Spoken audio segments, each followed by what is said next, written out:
Very, very close to a second goal, but for a string of fabulous saves from Matt Ingram in between the posts for Oxford United. He's made a hat-trick of saves from Towby, from Hume as well, and from Romain Mundle. But just now, Eliza Mayanda, his first touch of the game, coming on as a substitute, left side of the area, turning, shooting, and drilling the ball in towards goal. Again, matched by the goalkeeper. Oxford 0, Sunderland 1.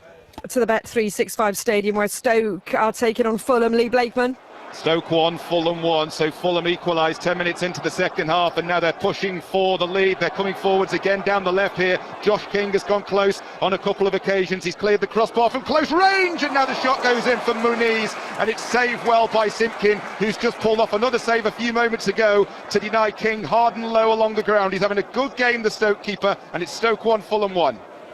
Lee, thank you. We mentioned that big game, didn't we, in the T20 World Cup in the cricket. India taking on Pakistan in Colombo. In their 20 overs, India made 175 for 7. Pakistan in reply, currently 6 for 2. So what a great start with the ball for India. We'll keep you updated on that match, of course, happening in Colombo throughout sports world. We'll also be talking Winter Olympics as well a little bit later on, and rugby. And the next hour, we'll have our football panel with Mani Jasmi and Gabriel Zakwani. So don't go anywhere. First, let's break for the latest BBC News. BBC News with Danielle Yawowiecka. Gaza's Civil Defense Agency says Israeli airstrikes have killed at least 12 people overnight. Israel said the strikes were in response to ceasefire violations by Hamas. It accused the group's fighters of emerging from tunnels and crossing the designated yellow line near Israeli troops. Iran's deputy foreign minister says Tehran is ready to consider compromises to reach a nuclear deal with the US if Washington is willing to discuss lifting sanctions. Majid Ravanchi said the US had to prove it was serious about negotiations.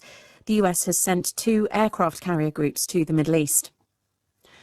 The European Union's foreign policy chief has said members of the bloc are not ready to offer Ukraine a concrete date for membership.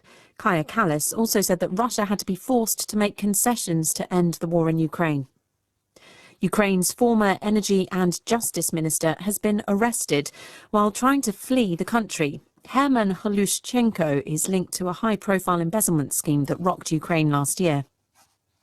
The US Secretary of State Marco Rubio is on a 2-day visit to Slovakia and Hungary, Russia's strongest supporters within the European Union. He met the Slovak Prime Minister Robert Fico before travelling to Hungary for talks with Prime Minister Viktor Orbán. The US says its troops have boarded an oil tanker after